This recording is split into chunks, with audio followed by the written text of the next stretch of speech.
الحمد لله رب العالمين والصلاة والسلام على أشرف الأنبياء والمرسلين نبينا محمد وعلى آله وأصحابه أجمعين.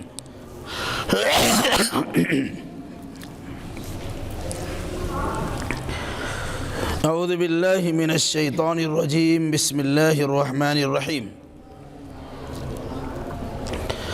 ومن يضلل الله فما له من ولي بعده وترى الظالمين لما رأوا العذاب يقولون هل إلى مرد من سبيل وتراهم يعرضون عليها خاشعين من الذل ينظرون من طرف خفي وقال الذين آمنوا إن الخاسرين الذين خسروا أنفسهم وأهليهم يوم القيامة ألا إن الظالمين في عذاب مقيم.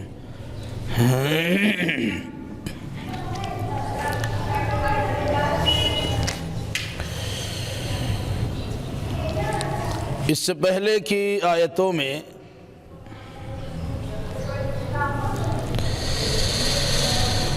ان لوگوں کا تذکرہ کیا گیا تھا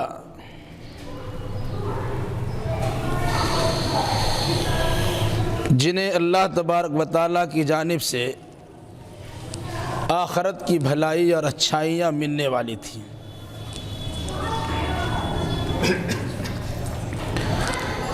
جس میں بہت سارے اوصاف ہونے چاہیے. ایک صفت اللہ پر ایمان لانا، دوسری صفت اللہ پہ توکل کرنا، تیسری صفت کبیرہ گناہوں سے بچنا، چوتھی صفت جب غصہ آئے تو معاف کر دینا، اور پانچویں صفت اپنے رب کی بات کو قبول کرنا، چھٹی اور ساتویں نماز قائم کرنا اور آپس میں مشورہ کرنا، اور آٹھویں صفت یہ بتائی گئی تھی کہ جو مال اللہ نے انہیں دیا ہوتا ہے اس میں سے وہ خرچ کرتے ہیں، ان کا کام خرچ کرنا ہے. اور بھی کوئی اوصاف کا تذکرہ کیا گیا جن کے بارے میں یہ بات آئی تھی کہ اللہ تبارک و تعالیٰ اسے آخرت کی سرخروئی سے نوازے گا، اور آخرت میں جو چیز انسان کو ملے گی وہ بہتر بھی ہوگی اور باقی رہنے والی ہوگی. اب اگر کوئی انسان اللہ کے ان انعامات سے فیضیاب ہونا نہ چاہے تو در حقیقت یہ سوچنا چاہیے کہ وہ انسان اللہ کی جانب سے ملنے والی توفیق سے محروم کر دیا گیا ہے. کیونکہ ہدایت ہر ایک کو نہیں ملتی. جسے ہدایت قبول کرنے کی توفیق اللہ دیتا ہے وہی ہدایت پا سکتا ہے. اب اگر کسی انسان کو اللہ نے ہدایت سے محروم کر دیا ہو، نہ دنیا اس کی کامیاب ہو سکتی ہے اور نہ آخرت میں اسے کامیابی میسر ہو سکتی ہے. آگے اسی حقیقت کو واضح کیا گیا ہے. وَمَن يُضْلِلِ اللَّهُ فَمَا لَهُ مِن وَلِيٍّ مِّن بَعْدِهِ. جس کو اللہ گمراہ کر دے اس کا اللہ کے بعد کوئی ولی و کارساز نہیں ہے. مراد جسے اللہ تبارک و تعالی ہدایت کی توفیق نہ دے اور وہ گمراہی کے دلدل میں پھنس جائے تو اسے کوئی نکالنے والا نہیں. نہ کوئی مصلح اور مبلغ نکال سکتا ہے، نہ کوئی ولی اور رسول اسے نکال سکتا ہے. کیونکہ ہدایت کا دینا اور نہ دینا یہ خالص اللہ تبارک و تعالی نے اپنے اختیار میں رکھا ہے. یہی وجہ ہے کہ حضرت نوح علیہ السلام کا بیٹا ایمان نہیں لا سکا، حضرت ابراہیم علیہ السلام کے والد ایمان نہیں لا سکے، اور اللہ کے نبی صلی اللہ علیہ وسلم کا والد سے زیادہ خدمت کرنے والا چچا ابو طالب بھی ایمان سے محروم رہ گئے. تو اگر کسی کے اختیار میں ہوتا تو جسے سب سے بڑا درجہ اور مقام دیا گیا ہے ان کو کچھ اختیار ملنا تھا، لیکن اللہ کے نبی صلی اللہ علیہ وسلم نے اپنے چچا کے ایمان سے محروم رہنے پر رونا دھونا کیا تو اللہ تبارک و تعالیٰ نے کہا انک لا تہدی من احببت ولکن اللہ یہدی من یشاء۔ اے نبی، آپ جسے ہدایت دینا چاہیں ہدایت نہیں دے سکتے ہیں، البتہ اللہ جس کو ہدایت دینا چاہے وہ ہدایت دے سکتے ہیں۔ اسی کو اس طرح بیان کیا گیا وَمَن يُضْلِلِ اللَّهُ فَمَا لَهُ مِن مُضِلٍ فَمَا لَهُ مِن وَلِيٍّ مِن بَعْدِهِ کہ اللہ جسے گمراہ کر دے، اللہ کے بعد کوئی انسان اس کا ولی و کارساز نہیں بن سکتا کہ اسے ہاتھ پکڑ کے ہدایت کے راستہ پر چلا دے۔ وَتَرَى الظَّالِمِينَ لَمَّا رَأَوُا الْعَذَابَ، یہ تو دنیا میں ہوا۔ آخرت میں جب یہ لوگ اپنے سامنے عذاب کو دیکھیں گے تو ان گمراہوں کی کیفیت کیا ہوگی؟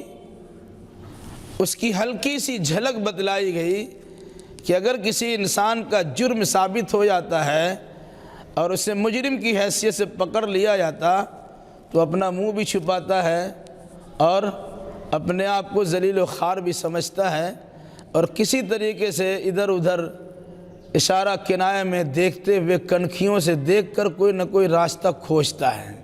تذکرہ آگے اللہ نے کیا کیا وَتَرَى الظَّالِمِينَ لَمَّا رَأَوُا الْعَذَابَ، آپ دیکھیں گے ظالموں کو جب یہ لوگ عذاب کو دیکھ لیں گے، کیا دیکھیں گے؟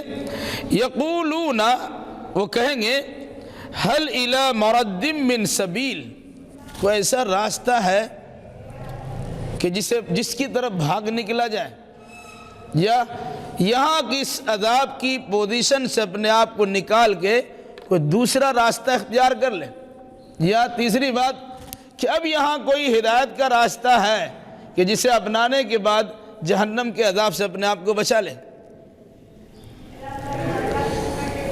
قیامت کے دن عذاب کو دیکھنے کے بعد لوگوں کا اپنا انداز یہ ہوگا۔ دوسرا وَتَرَاهُمْ يُعْرَضُونَ عَلَيْهَا خَاشِعِينَ مِنَ الذُّلِّ يَنظُرُونَ مِن طَرْفٍ خَفِيٍّ، اور آپ ان کو دیکھیں گے جب یہ جہنم کے عذاب پر پیش کیے جا رہے ہوں گے، کیسے دیکھیں گے؟ خاشعین من الذل، ذلت و خواری سے جھکے ہوئے ہوں گے، ینظرون من طرف خفی، اور کنکھیوں سے دیکھ رہے ہوں گے۔ کوئی چور پکڑا گیا، کیمرہ کے سامنے لایا گیا، کیسا چھپاتا ہے اپنے آپ کو؟ چھوٹا بننے کی کوشش کرتا ہے، جو اپنا اس کا اصل میں ڈیل ڈول ہوتا ہے اس کو بھی کبڑا پن کا انداز اپناتا ہے، چھوٹا بنتا ہے۔ دوسری بات، وہ آنکھ ملا کے تو بات نہیں کر سکتا ہے، البتہ ترچھی نگاہ سے کنکھیوں سے ادھر ادھر دیکھنا ضرور کرتا ہے، آنکھ تو بند نہیں کر سکتا کہ اس کے خلاف کس قسم کی کارروائی ہو رہی ہے، لوگ اس کے بارے میں کس قسم کے خیال رکھ رہے ہیں، سوچ رہے ہیں، بول رہے ہیں، تو ادھر دیکھیں گے بھی لیکن آنکھ سے آنکھ ملا کے بات نہیں کریں گے، ایک تو جھک جائیں گے، دوسرا کنکھیوں سے دیکھیں گے۔ وقال الذين آمنوا إن الخاسرين الذين خسروا أنفسهم وأهليهم يوم القيامة ألا إن الظالمين في عذاب مقيم۔ یہ تو ظالموں کا حال ہوا، کفار و مشرکین کا، منافقین کا، بددین اور بے دین کا، گناہگاروں کا یہ حال ہو گیا۔ اب وہاں مسلمانوں کا حال کیا ہوگا؟ قال الذین آمنوا، وہاں پر اہل ایمان بول اٹھیں گے، ایمان والے بولیں گے، ان الخاسرین الذین خسروا انفسهم واہلیہم یوم القیامہ، حقیقی نقصان اٹھانے والے تو وہی لوگ ہیں جو قیامت کے دن اپنے آپ کو بھی نقصان سے دوچار کریں گے اور اپنے اہل و عیال کو بھی نقصان میں گرفتار کریں گے۔ دنیا میں اہل ایمان کی شان میں گستاخیاں کرتے ہوئے لوگ کہتے ہیں تم نے کیا کمایا، تمہاری زندگی تو ویسے ہی گزر گئی، دیکھو ہمارا حال دیکھو، ابھی دو چار سال ہوئے نوکری کرنے کے یا کچھ کام کرنے کے، ترقی بہ ترقی ہمارے سامنے ہے، تم وہی اللہ اللہ کرتے ہو، تمہارے پاس تو کچھ نہیں ہے، دیکھو ہم نے کتنی کمائی کی ہے اور یہ عالی شان عمارتیں بنائی ہے، یہ مکانات اور محلات تعمیر کیے ہیں، یہ گاڑی اور یہ باڑی ہے، یہ حشم اور یہ خدم ہے، یہ جاہ و جلال ہے، اور یہ کر و فر ہے، یہ شان و شوکت ہے، کس طرح ہماری زندگی گزر رہی ہے، اور تمہارا حال ہے تم اللہ اللہ اتنا کرتے ہو، تمہارے پاس تو کچھ نہیں ہے۔ گویا دنیا دار انسان دنیا کی کامیابی کو آخرت کی کامیابی پہ ترجیح دیتا ہے، اور جو انسان دنیا میں آخرت کی کامیابی کے لیے کوشش کرتا ہے، ایسے انسان کو وہ انسان بیوقوف سمجھتا ہے۔ اب جنتی انسان جو جنت کا راستہ پائیں گے، جو ایمان والے ہیں، جنہیں ایمان کے ساتھ عمل صالح کی توفیق مل چکی ہے، وہاں گناہگاروں کو جہنم کی طرف، دنیا میں اکڑنے والوں کو جہنم کے عذاب کی طرف ڈھکیلا جا رہا ہوگا، اور ان کی حالت ایسی پریشان کن ہوگی کہ وہ انسان گردن جھکائے ہوگا، ڈرا سہما ہوا ہوگا، کنکھیوں سے ادھر ادھر دیکھ رہا ہوگا۔ اس وقت میں اہل ایمان کہیں گے واقعی اصلی کامیابی تو آخرت کی کامیابی ہے، اور اصلی نقصان تو قیامت کا نقصان ہے۔ یقیناً وہ انسان بڑا بدبخت ہے اور بڑا بد نصیب انسان ہے جس نے دنیا کو حاصل کرنے کے لیے آخرت کو نقصان میں کر لیا، کہ دنیا تو چند روزہ ہے، ختم ہو گئی، اب آخرت تو ہمیشہ ہمیشہ کی زندگی ہے۔ یہاں اگر کسی کو کامیابی ملی، حقیقت میں کامیاب تو وہی ہے، یہاں جو ناکام ہو گیا حقیقت میں ناکام وہی ہے۔ کہا ان الخاسرین الذین خسروا انفسهم واہلیہم یوم القیامہ، حقیقت میں نقصان اٹھانے والے تو وہی ہیں جنہوں نے اپنے آپ کو اور اپنے اہل و عیال کو نقصان میں ڈال دیا ہو قیامت کے دن۔ اب کسی کو جہنم میں ڈالا گیا، وہ تو کامیاب تو نہیں ہوا، وہ ناکام ہو گیا۔ اب جہنم میں جاؤ ہمیشہ رہو۔ دنیا کی زندگی تو 50 60 100 سال 150 200 سال کی زندگی تھی، یہ آخرت کی زندگی تو ہمیشہ ہمیشہ کی زندگی ہے۔ یہاں کی ناکامی سے دو چار ہوئے، اس کا مطلب کیا ہوا؟ سب سے بڑا خسارہ نقصان تمہارا ہو گیا۔ اگر تمہارے پیچھے تمہاری اولاد، تمہارے رشتہ دار، کنبہ کے افراد، قرابت دار سب تمہارے ساتھ ہیں، اور تمہارے نتیجے میں سب وہ نقصان سے دو چار ہوئے ہیں، تو اس سے بڑی بدنصیبی کیا ہوگی کہ تمہارے سامنے تمہاری اولاد بھی تمہارے ساتھ نقصان سے دو چار ہے۔ کبھی انسان بیمار پڑ جاتا ہے، سوچتا چلو ہم ہے تو میرے بعد میرے اولاد میری کاروبار کو سنبھال لے گی اور میرے نام کو روشن کرے گی، لیکن وہاں تو کچھ نہیں، سب دونوں ایک ساتھ چلو جہنم میں۔ تو کیا قیامت کا جو نقصان ہوگا حقیقت میں وہی نقصان سب سے اہم نقصان ہے۔ اللہ بچائے، آمین۔ الا ان الظالمین فی عذاب مقیم، سنو یقیناً ظالم لوگ ہمیشہ کے عذاب میں رہیں گے۔ مراد قائم رہنے والا عذاب، وہ عذاب جو چمٹ کے رہ گیا۔ کفر و شرک کی بنیاد پر اگر کوئی انسان جہنم میں گیا تو مستقل جہنم میں رہے گا، وہاں سے نکلنے کا نام و نشان نہیں ہے۔ گناہ کبیرہ کی بنیاد پر اگر کوئی انسان جہنم میں گیا لیکن اس کی توحید سلامت ہے، تو توحید کی برکت سے ایک نہ ایک دن وہ جہنم سے نکالا جائے گا اور جنت میں داخل کیا جائے گا۔ ویسے لوگ کہتے تھے کہ جہنم کی سزا کاٹ کے جنت میں جائیں گے نا، تو بہت بڑی ڈھٹائی کی بات ہے۔ جہنم میں جھونکا گیا سب ختم، جل بن کے کباب بن جائے، کوئلہ بن جائے گا۔ اس لیے جہنم میں جانے سے متعلق سوچئے ہی مت، اللہ سے اچھی امید بھی رکھیے اور ساتھ ساتھ جہنم سے بچنے والے اعمال بھی کیجیے۔ انسان ڈھیٹ بن جاتا ہے جب یہ کہتا ہے کہ جہنم کی سزا کاٹنے کے بعد جنت میں جائیں گے نا، وہ سمجھتا ہے کہ معمولی سی سزا ہے۔ اس سزا کی کیفیت کا اندازہ اس سے پہلے بتایا جا چکا ہے۔ جو آگ کی بڑی بڑی قسمیں ہیں، ٹنڈی والوں سے پوچھئے کتنی بڑی بڑی زبردست آگ ہوتی ہے جس کی چیخ و پکار اور چنگھار تک نکلتے ہیں، اس کی سیٹیوں کی آواز ہوتی ہے انسان کلیجہ دہل جائے۔ وہ جہنم کے آگ کو 70 مرتبہ پانی سے دھویا گیا ہے، تب اس آگ کی جلن کا یہ عالم ہے کہ انسان تھوڑی دیر کے لیے گیا ختم ہو گیا۔ اس جہنم کی آگ کا کیا ہوگا؟ اس لیے جہنم سے پناہ مانگنے کی تاکید کی گئی۔ اللہم انی اعوذ بک من عذاب جہنم۔ وما کان لہم من اولیاء ینصرونہم من دون اللہ ومن یضلل اللہ فما لہ من سبیل۔ ایسے انسان کے لیے اللہ کے بالمقابل ان کا کوئی ولی و کارساز نہیں ہوگا جو ان کی مدد کر سکے۔ ہے نا، بہت سے لوگ عقیدہ رکھتے ہیں کہ فلاں بزرگ کا دامن تھام لیں گے وہ مچل جائیں گے۔ وہ جب تک اپنے مریدوں کو، حلقہ ارادت کے لوگوں کو، ماننے والوں کو جنت میں نہیں پہنچا لیں گے تب تک اللہ کے سامنے اللہ سے خوشامدی کرواتے رہیں گے۔ اللہ والا الٹا ہی بکواس کرتے ہیں، یہ مچل جائیں گے، ہم جنت میں نہیں آئیں جب تک ہمارے سے مریدین نہیں آئیں گے۔ کہ ایسا نہیں کہ ابلیس کی طرح اسے بھی 70 ہاتھ کی زنجیروں میں جکڑ کے سارے مریدوں کے ساتھ جہنم میں ڈھکیل دیا جائے گا، ساری عقل نکل جائے گی۔ اس لیے وہاں کسی کا زور چلنے والا نہیں۔ لمن الملک اليوم للہ الواحد القہار، آج کس کی بادشاہت ہے؟ خود قرآن کہتا ہے کہ اللہ کی بادشاہت ہے جو واحد اکیل تنہا ہے، قہار ہے، غالب و قہر کرنے والا ہے۔ اس لیے ڈھٹائی کی بات سے پرہیز کیا جائے۔ کیا فرمایا؟ وَمَا كَانَ لَهُم مِّنْ أَوْلِيَاءَ، ان کے لیے وہاں کوئی ولی و کارساز نہیں بنیں گے۔ يَنْصُرُونَهُم مِّن دُونِ اللَّهِ، جو اللہ کے بالمقابل ان کی مدد کر سکے۔ اللہ جہنم بھیجنا چاہے اور یہ جنت پہنچانا چاہے، ایسا نہیں ہو سکتا۔ وَمَن يُضْلِلِ اللَّهُ فَمَا لَهُ مِن سَبِيلٍ، اللہ جسے گمراہ کر دے اس کے لیے بچنے کا کوئی راستہ نہیں ہے، ہدایت کا کوئی راستہ نہیں ہے، جہنم سے بچ جائے کوئی راستہ نہیں ہے۔ اس لیے کیا فرمایا؟ اللہ سے توفیق مانگنی چاہیے کہ اللہ ہر انسان کو ہدایت کی توفیق دے دے۔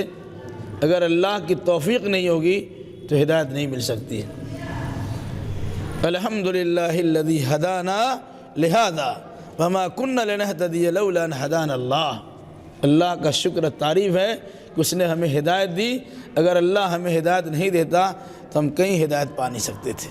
اس لیے اگر کسی انسان کو ہدایت ملی ہے اس کی بھی قدر کرنی چاہیے اور اس کا شکر ادا کرنا چاہیے۔ آپ ان لوگوں کے بالمقابل خوش نصیب ہیں جنہیں ہدایت نہیں ملی ہے۔ آپ کو اللہ نے اگر ہدایت دی ہے اس ہدایت کی قدر کیجیے، کہ ایسا تو نہیں ہے ہدایت ملی ہے لیکن ہدایت کی دھجیاں اڑا کے آپ نے رکھ دی ہے تو ان گمراہوں سے زیادہ سزا کے مستحق آپ قرار پائیں گے۔ اللہ نیک سمجھ کی توفیق دے، آمین۔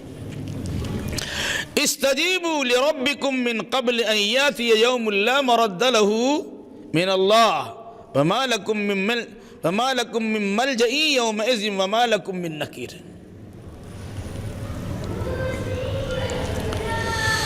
استجیبوا لربکم، اپنے رب کی بات کو مان لو، قبول کر لو اپنے رب کی بات کو۔ من قبل ان یاتی یوم، اس دن کے آنے سے پہلے لا مرد له من اللہ، کہ جسے اللہ کے حکم سے کوئی ٹالنے والا نہیں ہوگا۔ ما لکم من ملجأ یومئذ، وہاں تمہارے لیے کوئی ٹھکانہ بھی نہیں ہوگا۔ وما لکم من نکیر، اور نہ تم اس کو دفع کر سکو گے یا اس کا انکار کر سکو گے۔ مراد اس دنیا میں اللہ اس کے رسول کے فرمان پر لبیک کہہ لو۔ استجیبوا لربکم، اپنے رب کی بات کو سن لو، یعنی جو کہا اسے مانو۔ کب؟ اس دن کے آنے سے پہلے جس دن کو ٹالا نہیں جا سکتا۔ قیامت کا دن ٹلے گا نہیں، نہ آپ ٹال سکیے گا نہ دنیا کی کوئی طاقت اسے ٹال سکے گی۔ لا مرد لہ، اسے رد نہیں کیا جا سکتا ہے۔ ایگزام رد کر دو، ملتوی کر دو، بعد میں کر دینا، فلاں پروگرام بعد میں کر لینا، کچھ نہیں۔ جو وقت متعین ہے وہ متعینہ وقت پہ قیامت تو آ کے رہے گی، اسے کوئی بدل نہیں سکتا ہے۔ وَمَا لَكُم مِّن مَلْجَإٍ يَوْمَئِذٍ، اور آج کے دن تمہارا وہاں کوئی ٹھکانہ بھی نہیں ہوگا۔ قیامت آ گئی، ایک جہنم کا ٹھکانہ بتا دیا گیا، تم کو وہاں جانا ہے، خوشی سے جاؤ کہ غمی سے جاؤ، جانا تو وہیں ہوگا۔ اب انسان سوچے گا وہاں کوئی دوسرا ٹھکانہ مل جائے گا، وارنٹ جاری ہوا گرفتاری کا، بھاگ کے کسی اور کونے میں چلے گئے، پولیس کی نگاہوں میں آنکھوں میں دھول جھونک دیا یا کچھ رشوت کھلا کر کے کنارہ کشی اختیار کر لی اور کہیں جا کے چھپ گئے، کہا ایسا کوئی بچنے بچانے کے لیے تمہارے پاس کوئی ٹھکانہ بھی نہیں ہوگا۔ وَمَا لَكُم مِّن نَكِيرٍ، اسی طرح فرمایا تمہارے لیے کوئی انکار کرنے کی جرات بھی نہیں ہوگی۔ مراد جہنم میں جانے ہوگا، ہم نہیں جائیں گے، بول نہیں سکتے ہو۔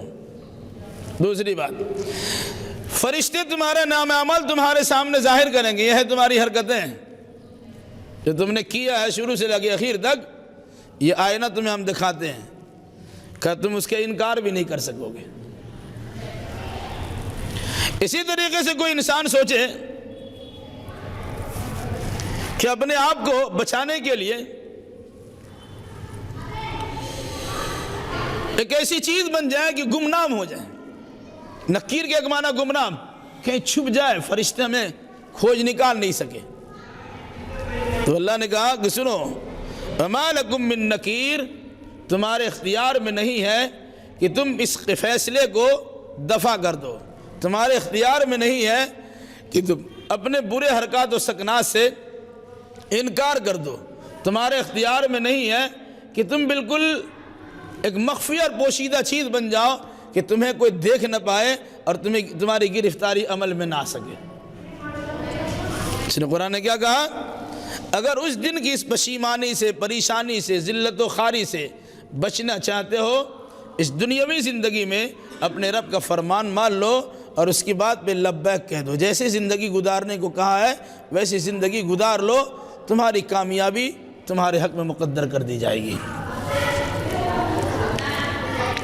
فَإِنْ أَعْرَضُوا فَمَا أَرْسَلْنَاكَ عَلَيْهِمْ حَفِيظًا، اے نبی بس اگر یہ لوگ اعراض کریں، منہ موڑ لیں، آپ انہیں جنت کی طرف لے جانا چاہتے ہیں، یہ پیٹ پھیر کے بھاگ رہے ہیں، تو فَمَا أَرْسَلْنَاكَ عَلَيْهِمْ حَفِيظًا، آپ کو ہم نے ان پر دروغہ بنا کر نہیں بھیجا ہے، نگہبان بنا کر نہیں بھیجا ہے۔ آپ کا کام سمجھانا بجھانا تھا، سمجھ گیا تو الحمدللہ، نہ سمجھے تو آپ پریشان مت ہوئیے۔ اللہ کے نبی صلی اللہ علیہ وسلم کا معاملہ ایسا تھا کہ بڑی منت و سماجت کے ساتھ اپنے قوم کو بلایا کرتے تھے اور جنت کا راستہ دکھایا کرتے تھے، ساری تکلیفیں جھیل کے برداشت کر کے انہیں جہنم سے کھینچنے کی کوشش کرتے تھے، لیکن اس کے باوجود بھی لوگ آپ کی بات کو ماننے کے لیے تیار نہیں ہوتے، تو آپ کو صدمہ لاحق ہوتا تھا کہ آخر میرے اندر کیا کمی رہ گئی ہے، میں اس بھائی کو سمجھا نہیں سکا۔ ایک قلق ہوتا تھا، بے چینی بڑھ جاتی تھی، رات کی نیند اڑ جاتی تھی، ایسا لگتا تھا کہ اپنے آپ کو جوخم میں ڈال دیں گے اور مشکلات سے دو چار ہو جائیں گے۔ تو اللہ تبارک و تعالیٰ نے کہیں کہا اے نبی آپ ان پر دروغہ نہیں ہے کہ زبردستی منوا لیجیے گا، اور کہیں اللہ تبارک و تعالیٰ نے یہ بھی کہا طٰہٰ ما انزلنا علیک القرآن لتشقی الا تذکرۃ لمن یخشی، آپ پر قرآن اس لیے نہیں نازل کیا گیا ہے کہ آپ مشقت میں پڑ جائیے۔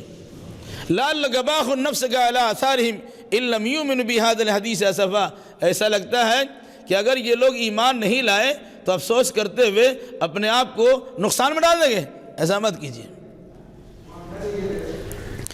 کتنا اللہ کے نبی صلی اللہ علیہ وسلم نے مجاہدہ کیا ہوگا، قوم کو سمجھانے کے لیے کتنی محنت و مشقت کی ہوگی کہ خود اللہ تبارک و تعالیٰ نے آپ کو نبی بنایا اور خود منع کر رہا ہے، اتنا پریشان مت ہوئیے۔ آج کا حال کیا ہے؟ آج ہمارے پاس علمی وسائل موجود ہیں، دعوت و تبلیغ کی سہولیات موجود ہیں، ہم کسی کو سمجھا اور بتا سکتے ہیں، زیادہ سے زیادہ ایک بار بتایا نہیں مانا تو کنارہ کشی اختیار کر لی، جہنم رسید کر دیا اور اسے کافر و مشرک و بدعتی پتہ نے کیا کیا گردان دیا اور اسی پہ خوش ہیں، ارے ہم تو بتا دیا۔ لا حول ولا قوت الا باللہ۔ اللہ کے نبی صلی اللہ علیہ وسلم کی سنت کے پابند اور سنت کے پاسدار ہے تو آپ کی ذمہ داری بنتی ہے کہ بڑا مخلصانہ انداز میں لوگوں کو سمجھانے کی کوشش کیجئے اور اس کی جانب سے دکھ اور تکلیف آپ کو پہنچایا جائے اب اسے برداشت بھی کیجئے، اخیر وقت تک سمجھانے کی کوشش کیجئے اور یقین کر لیجئے کہ آپ کی کوشش تھی، لیکن اگر کارگر نہیں ہوئی، مخلصانہ کوشش بھی کارگر نہیں ہوئی اس کا مطلب یہ ہے کہ اس انسان سے اللہ تبارک و تعالیٰ نے ہدایت کی توفیق کو چھین لیا ہے۔ کیا فرمایا؟ فَإِنْ أَعْرَضُوا، اگر یہ لوگ اعراض کریں، منہ موڑ لیں، فَمَا أَرْسَلْنَاكَ عَلَيْهِمْ حَفِيظًا، تو ہم نے آپ کو ان پر نگراں اور نگہبان بنا کر نہیں بھیجا ہے۔ تو کیا کہا؟ ان علیک الا البلاغ، نہیں آپ کے ذمے مگر پیغام کو پہنچا دینا ہے، پیغام پہنچانا یہ آپ کا کام ہے۔ وَإِنَّا إِذَا أَذَقْنَا الْإِنسَانَ رَحْمَةً إِنَّا إِذَا أَذَقْنَا الْإِنسَانَ مِنَّا رَحْمَةً فَرِحَ بِهَا وَإِن تُصِبْهُمْ سَيِّئَةٌ بِمَا قَدَّمَتْ أَيْدِيهِمْ فَإِنَّ الْإِنسَانَ كَفُورٌ۔ انسان کے حالات کا تذکرہ آگے کی آیت میں کیا جا رہا ہے۔ کبھی انسان کو نعمت سے نوازتا ہے، کبھی انسان کو اللہ تعالیٰ اس سے محروم کر کے کسی دقت و مصیبت میں ڈال دیتا ہے۔ انسان کو جب نعمت ملتی ہے تو وہ پھولے نہیں سماتا، اترانا شروع کرتا ہے، اور جب مصیبت آتی ہے تو انسان رونا دھونا کرتا ہے، گریہ زاری کرتا ہے۔ قرآن نے کیا کہا؟ وَإِنَّا إِذَا أَذَقْنَا الْإِنسَانَ مِنَّا رَحْمَةً، اور جب ہم انسان کو اپنی جانب سے رحمت عطا کرتے ہیں، مراد کاروبار کی سہولت دیتے ہیں، صحت و تندرستی بخشتے ہیں، اولاد کی خوشی عطا کرتے ہیں، امن و امان کی دولت سے مالا مال کر دیتے ہیں، دنیا اس کی خوشگوار بنا دیتے ہیں۔ یہ ساری سہولتیں صورتیں ہیں اللہ کی رحمتوں کے برکھا کے برسنے کی صورت میں۔ جس میں ہاتھ ڈالا مٹی چھوا تو سونا بن جائے، جس کام میں ہاتھ ڈالا ترقی ترقی۔ اس صورت کے بعد تو انسان کو اللہ کا شکر گزار ہونا چاہیے، لیکن اکثر و بیشتر لوگوں کا حال یہ ہے کہ نعمتوں کے ملنے پر اترانا شروع کرتا ہے، وہ پھولے نہیں سماتا ہے۔ انسان کی نگاہ میں لگتا ہے کہ وہ روئے زمین پہ چل رہا ہوتا ہے، لیکن اس کی ٹانگیں عرش میں اللہ پہ ہوتی ہیں، کیونکہ سوچ ویسی بنا کے رکھا ہے۔ کیا کہا؟ اور جب ہم انسان کو اپنی جانب سے رحمت عطا کرتے ہیں فرح بہا، تو اس سے خوش ہوتا ہے، پھولے نہیں سماتا، اترانا شروع کرتا ہے۔ وَإِن تُصِبْهُمْ سَيِّئَةٌ بِمَا قَدَّمَتْ أَيْدِيهِمْ، اور اگر ان کو مصیبت پہنچتی ہے ان کے ہاتھوں کی کمائی کے نتیجے میں، تو جملہ چھپا ہوا ہے، وہ بلبلانا شروع کرتا ہے۔ انعام ملنے پر خوشی کا اظہار کرتا ہے، اور مصیبت آنے پر بلبلانا شروع کرتا ہے، گریہ وزاری کرنا شروع کرتا ہے۔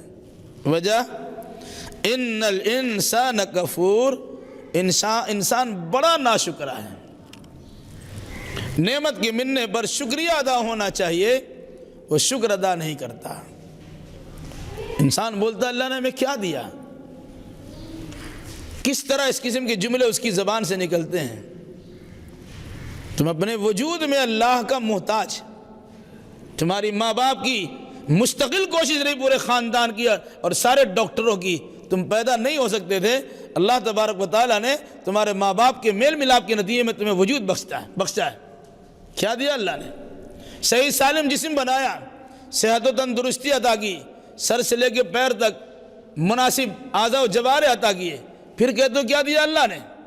آنکھ کی بینائی سلب ہو جائے، ڈاکٹر کے پاس جاؤ، ڈاکٹر بولتا ہے کہ آپ کی نس سوکھ گئی ہے، 25 ہزار کے کئی انجیکشن آپ کو لگانے پڑیں گے، تو شاید امید ہے کچھ امید کی کرن جاگے، پتہ چلے گا کہ آپ کی روشنی جو آنکھ میں دی گئی ہے وہ کتنے قیمتی سرمایہ ہے جو آپ کی آنکھوں میں رکھی گئی ہے۔ اپنے زبان پہ غور کیجئے گا، معمولی سی بیماری کی بات آئی، زبان کا سواد بگڑ گیا، اب کھا رہے ہیں مزہ ہی نہیں لگتا ہے۔ اس کے لیے کتنا صرفہ ہوتا ہے بھائی، کم سے کم ہمارا سواد لوٹ آئے، کھانے پینے میں مزہ ملے۔ اب صرف مزہ کی خاطر ہزاروں لاکھوں روپے آپ صرف کر دیتے ہیں کہ کم سے کم آپ صحت یاب ہو جائیں گے۔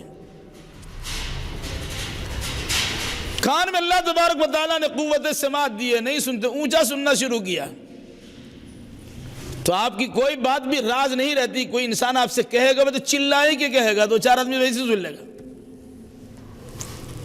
کان خراب ہوا، کتنی بڑی نعمت سے نوازا ہے۔ ہلکا سے اسکرو ڈھیلا ہو گیا، چلیے آپ کہاں؟ پاگل خانے میں آپ کی بھرتی ہو رہی ہے، اسکرو تو ڈھیلا ہوا ہے نا، کر سکتے ہیں۔ کہتے ہیں اللہ نے ہمیں کیا دیا ہے؟ کڈنی کا مسئلہ آپ کے ساتھ لگا ہوا ہے، کڈنی خراب ہوا، اب ڈونر تلاش کیجیے۔ 8 لاکھ 10 لاکھ 12 لاکھ ملتا ہے کہ نہیں ملتا اللہ ہی کو معلوم ہے۔ اللہ نے 2 کڈنی رکھی ہے، بے وہ دونوں کڈنی کام نہیں کرتی ہے، وقفہ سے ان کا کام ہوتا ہے، کچھ دن ادھر والا کام کرتا ہے، کچھ ادھر والا کام کرتا ہے۔ اس کو آرام ملا ادھر کام کیا، اس کو آرام ملا اس کو یہ کام کیا۔ یہ وجہ ہے اگر کسی کی ایک کڈنی فیل ہو جائے تو صرف ایک کڈنی پر اس کی زندگی ادھر جاتی ہے۔ کیا دیا اللہ نے؟ لاکھوں بار یا انگنت بار آپ سانس لیتے ہیں، گنتی کر سکتے ہیں؟ دل آپ کا دھڑکتا ہے، شمار کر سکتے ہیں؟ پلکیں آپ کی جھپکتی ہیں، اس کے احاطہ کر سکتے ہیں؟ کیا دیا اللہ نے؟ انمول ہیرے جواہرات سے آپ کے جسم کو آراستہ پیراستہ کر دیا، سوچنے سمجھنے کی صلاحیت آپ کو دے دیا، پھر کہتے اللہ نے کیا دیا؟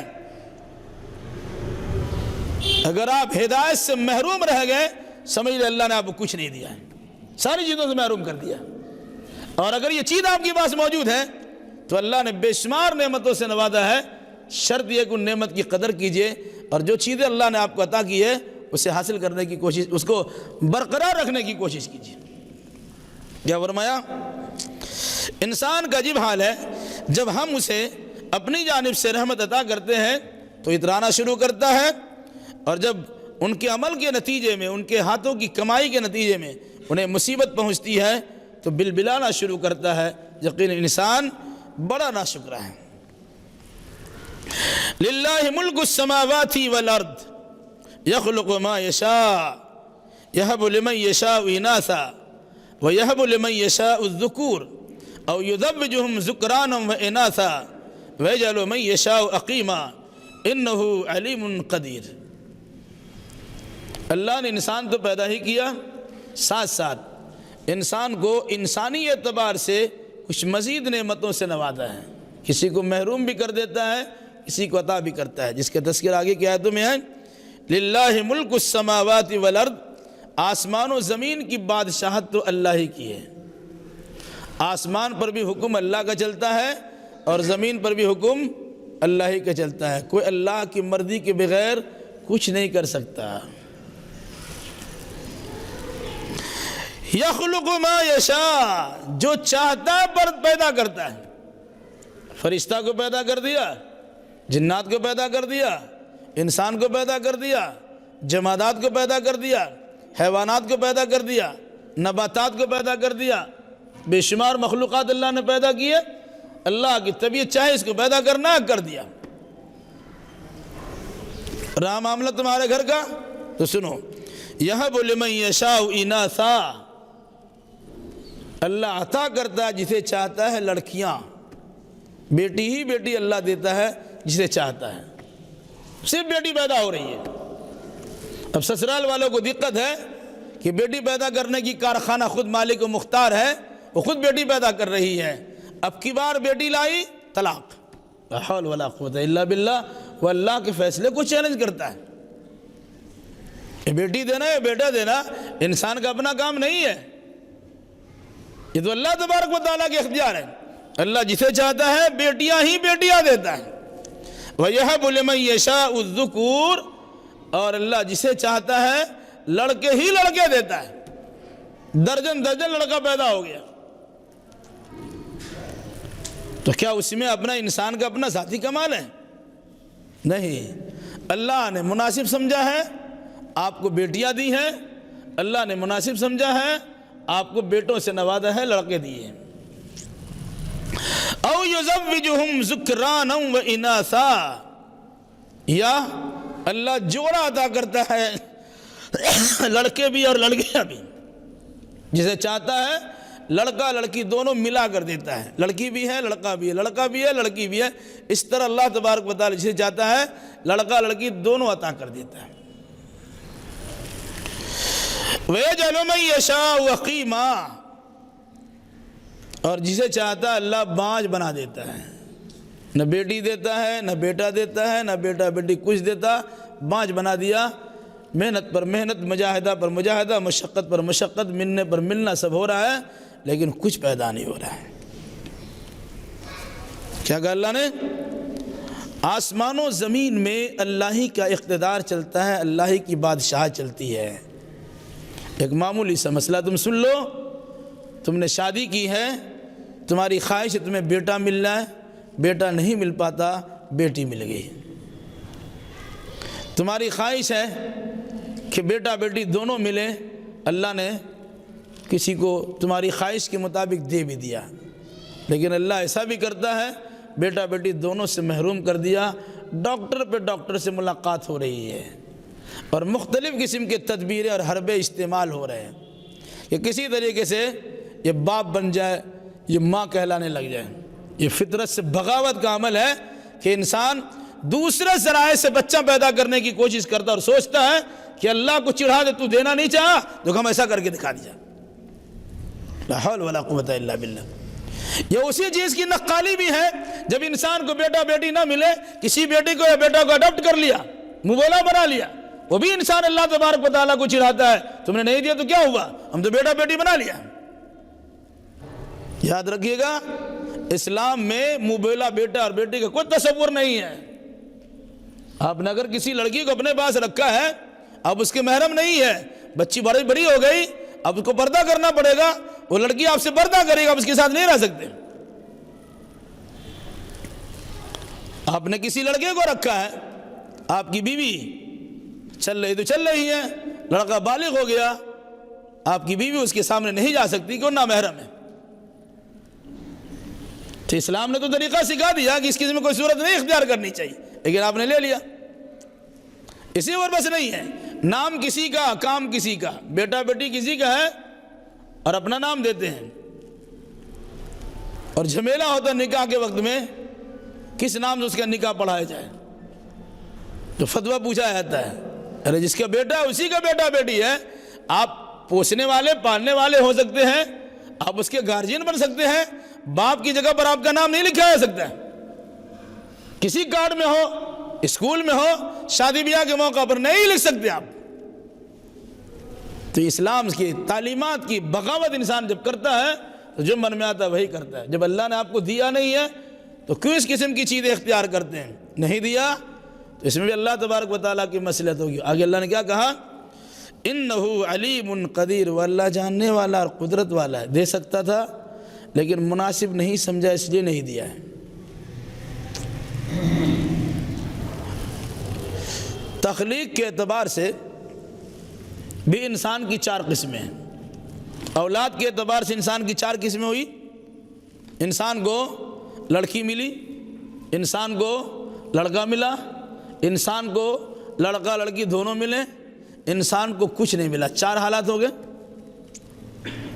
انسان کی تخلیق کے اعتبار سے بھی چار حالات ہیں۔ کوئی ایسا انسان بھی ہے جس کی نہ ماں ہے نہ باپ ہے، ایسا انسان بھی ہے جس کا باپ تو ہے لیکن ماں نہیں ہے، ایسا انسان بھی ہے جس کی ماں ہے باپ نہیں ہے، ایسا انسان ہے جس کے ماں باپ دونوں ہیں۔ آدم علیہ السلام کو اللہ تبارک و تعالیٰ نے پیدا کیا، نہ باپ ہے نہ ماں ہے نا، چوتھی قسم بانج کی شکل کچھ نہیں ہے۔ حضرت حوا کو باپ عطا کیا، ماں نہیں ہے، حضرت آدم علیہ السلام کے جسم سے نکال دیا تو گویا آدم باپ کی طرح ہو گئے لیکن ماں کا عطا پتہ نہیں ہے۔ حضرت عیسیٰ علیہ السلام کو بغیر باپ کے پیدا کر دیا، باپ کا پتہ نہیں ہے لیکن ماں حضرت مریم موجود ہے۔ اور عام طور سے جو انسان کا معاملات ہیں، ماں باپ کے میل ملاپ کے نتیجے میں انسان پیدا ہوتا ہے۔ تو انسان کی تخلیق کے اعتبار سے بھی چار صورتیں ہیں۔ اور انسان کو اولاد کے اعتبار سے بھی 4 صورتیں بتلائی گئی جس کا تذکرہ ہوا۔ بہرحال بتانا مقصد یہ تھا کہ آسمان و زمین پر اللہ تبارک و تعالیٰ کا نظام چلتا ہے، جس کو چاہتا ہے لڑکی دیتا ہے، جس کو چاہتا ہے لڑکا دیتا ہے، جس کو چاہتا ہے لڑکا لڑکی دونوں دیتا ہے، جس کو چاہتا ہے لڑکا لڑکی دونوں سے محروم کر کے باج بنا دیتا ہے۔ اب انسان یہاں پر جب عقیدے کا بگاڑ پیدا ہوتا ہے تو کبھی اولاد کی خواہش کے پورا کرنے کے لیے برادران وطن یا غیر مسلم حضرات دیوی دیوتاؤں کے پاس جاتے ہیں، تو مسلمانوں کے پاس بھی باواؤں کی کوئی کمی نہیں ہے اور مزارات کے چکر لگانا شروع کرتے ہیں۔ کبھی اولاد اسی طرح ملتی ہے جس طرح ماں باپ کے میل ملاپ سے اولاد ہوتی ہے، لیکن انسان سمجھتا ہے یہ پیر صاحب کی کرامت ہے، وہ نہیں جانتا کہ پیر صاحب نے اور اس کے ارد گرد رہنے والے افراد نے آپ کی اہلیہ کے ساتھ کس قسم کی بدتمیزیاں کی ہے۔ آپ کے اندر وہ طاقت و قوت نہیں تھی کہ جس کے نتیجے باپ بن سکتے تھے، لیکن غیر کے پاس اس کی حاضری ہوئی، یہاں رکھ دو، یہاں اس کی خدمت کی جائے گی، اس کا چیک اپ کیا جائے گا، اس کا علاج معالجہ ہوگا۔ وہ کیا علاج معالجہ ہوتا ہے اللہ کو معلوم ہے، لیکن بچے گود میں لے کر نہیں تو پیٹ میں حمل کا استقرار حمل کے ساتھ وہ عورتیں گھر واپس آتی ہے، اور انسان سمجھتا ہے کہ فلاں جگہ گئے تو اس قسم کی حالت پیدا ہوئی اور بچے بھی ہو گئے، فلاں بزرگ کا اور فلاں بابا کا کرم ہے کہ اس نے ہمیں صاحب اولاد بنا دیا۔ ایسا انکار نہیں کر سکتی، یہ صورتحال بھی ہے۔ اور پھر اس کے علاوہ جب اللہ آپ کو دینا نہیں چاہتا ہے تو کسی کے پاس کیوں آتے ہیں؟ بس ڈاکٹری علاج و معالجہ کرنے کی باتیں کیجیے، آپ اپنے اعتبار سے آپ کو چیک اپ کرنے کا پورا اختیار ہے کہ آپ کے اندر کوئی خامی اور خرابی تو نہیں ہے، کر لیجئے۔ اور نہیں ملتا ہے تو شریعت سے بغاوت مت کیجئے، فطرت سے بغاوت مت کیجئے، کوئی دوسرا طریقہ مت اپنائیے۔ آپ اولاد کی خواہش میں اپنے آپ کو صاحب اولاد بنانے کے لیے یا اپنی نسل کو اونچا بنانے کے لیے کسی غیر کے پاس اپنی بیوی کو بھیجتے ہیں۔